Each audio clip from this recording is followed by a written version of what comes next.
Hi, this is Linda Shea with Drilling Contractor reporting from the 2018 IADC Drilling Africa Conference in Lisbon. Joining me today is Ote Inaibe, who is currently chairman of the IADC Nigeria Chapter. Ote, thank you so much for being here. Thank you. So can you tell us how the market in Nigeria is faring right now? Let me just give you a brief history about the market to appreciate how it's faring today. The last 4 years has been a very eventful experience for Nigerian drilling contractors. It started pre-2014 January. Activities were at its peak.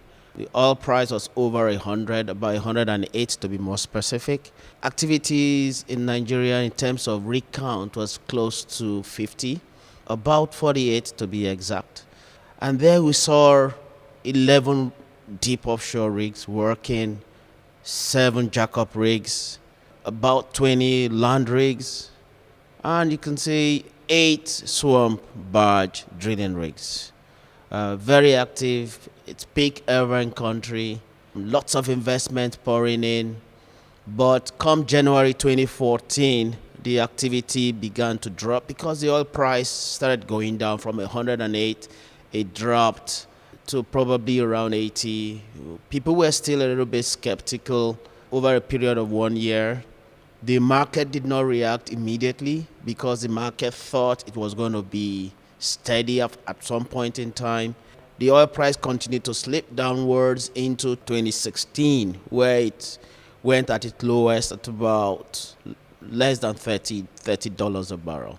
Immediately, the activities, the rig counts began to drop, similar to the oil price, and dropped again by another 10%, 10 rigs. So from where we were at the beginning of 2014, it dropped by 10 by the beginning of 2015 and dropped further by another 10. So you could see from a 46 rig count, it dropped by 20 rigs to about 26. And it really was at its ebb at 2016 when it was just about 12 rigs. So that's a drop of about 67%. With all these massive drops comes reduction in activities, reduction in rig counts, reduction in manpower, and of course, drilling contractors, local and international, were stuck with the loans they've had. Repayment plan became difficult, and they needed to restructure their loans. If you look at the Nigerian financial system, generally they are not as robust as international financial systems. With all this massive investment being poured in prior 2014, it becomes difficult to really manage the huge capital investment. But again, one thing we've seen by the beginning of Q1, when the oil price was at its base, valued out, and began to rise again to the peak, the market did not react immediately. There was this skepticism. It took about 10 months for the market and the financial institutions to really appreciate that the oil price was really beginning to be on the uptick. And so we saw activities starting back up in that same trend. By the end of last year, Q4 2017, the rig count had gone back up to about 22, which is pretty much at 40% of what it used to be, close to 40 to 50%. We are thinking that by the end of 2017, it's going to go back up to over 30. Prediction shows it could be 30 or 35. But next year, if the oil price remains the way it is today, it's going to go back up to the good old days. So for us, this is like spring again in the Nigerian industry, especially for the drilling contractors in Nigeria. Financial institutions are now very willing to want to invest and really considered a lot more that had gone bankrupt to see how they can restructure their loans to go back to work. So we think it's bright again for us, and members are excited about the activities in 2017. And I understand that one of the main goals of the chapter is to work more closely with local regulators. Can you tell us what's driving this need for more collaboration? IADC, interestingly, had always been there, albeit as through individual companies. The first oil was drilled over 75 years ago, and IADC was there because the systems for data tracking was based on IADC reports.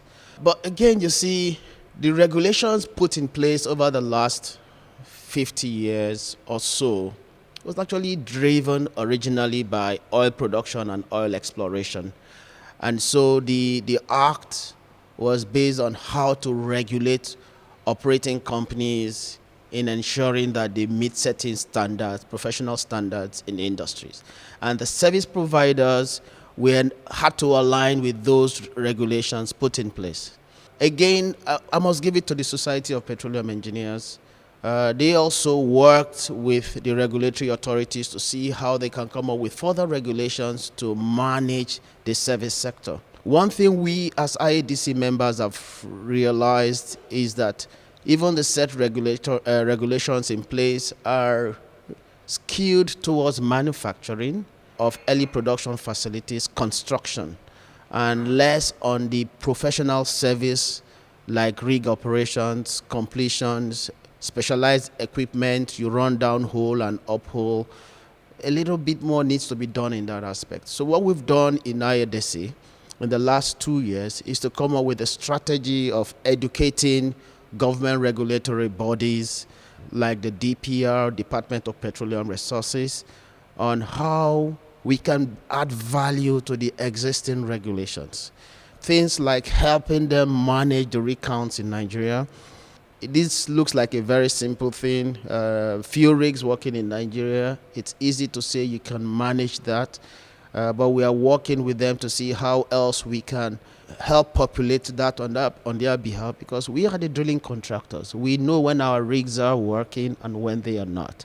And also to work with them to see how we can educate them more on the kind of services we offer on behalf of the drilling services contractors, not only the drilling rig owners. And this they found very receptive. One of such things we must give kudos to ourselves is the department itself has created forums where drilling contractors and operators meet regularly. I would say last year we did meet about 3 times, gave a forum for the drilling contractors to actually air their challenges with the operators and jointly speak with the regulators on way forward. And I find this very interesting. Now, when it comes to the NCDMB, Nigerian Content Development Management Board. This is a body put together in 2010, came up with an act how they can help grow the Nigerians and the Nigerian business locally in terms of equipment, manufacturing, and manpower development with regards to the oil and gas.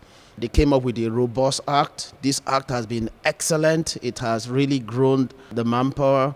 But one other thing we noticed is that there has been little communication between this body and IADC members on how to support their initiative and also educate them more on how we can add value to the whole value chain. One good thing about the act says for you to bring in any equipment to work in Nigeria, you must have over 51% ownership.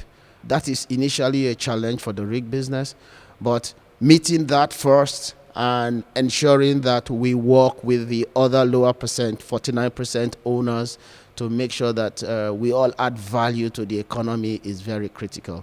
And I must tell you, it's been a receptive one. We started the initiative in 2016. We've had several sessions with them, and I think we are going to continue to bring more value to these government regulatory bodies so that we can meet their needs at the same time address our issues in the coming future. Sounds like a lot of great work is going on. And I understand the chapter is also trying to help its members reduce their non-productive time by 20% by the year 2020. What is the chapter doing to help the members achieve this goal? This is an interesting question that really touches the hearts and minds and the soul of the rig owners operating in Nigeria. When activity was peaked at pre-2014, everybody was working. You learn from your lessons learned. Your operational efficiency is high. I think that period we had operational efficiencies of over 90, some lower, but majority very high. But as activity continued to drop, less people out of work, less equipment stocked, It's obvious that for equipment stacked for over 3 years and coming back to work, it's going to have a hard startup, especially for the land market where there's no warm stack in your stock. The rates are very low. You only kick them in when you have contracts. So we see 2017 as a difficult startup year. Operational efficiency for sure is not going to be as high as it used to be. But our target is to work with members, get the right team in place, the training team. Some of our members provide these services, so it's more like a win-win situation for us. Use members, IADC members, to train IADC personnel coming back to work, because we think competency, HSC, equipment reliability are the three focus we need to tackle to improve our operational efficiency. And we're giving ourselves 2 years target to see how we can reduce that by 20% come next year, because it's going to be really not good in this year. But next year, as activities continue to work, will improve. And our target is to make sure by 2020, we surely have gone back to the 90th percentile in operational efficiency, and thereby helping us reduce our NPT by that same margin of about 20%. Well, thank you, Ote, for telling us about everything that's going on at the Nigeria chapter. Thank you very much, Linda. And thank you, viewers, for joining us on drillingcontractor.org.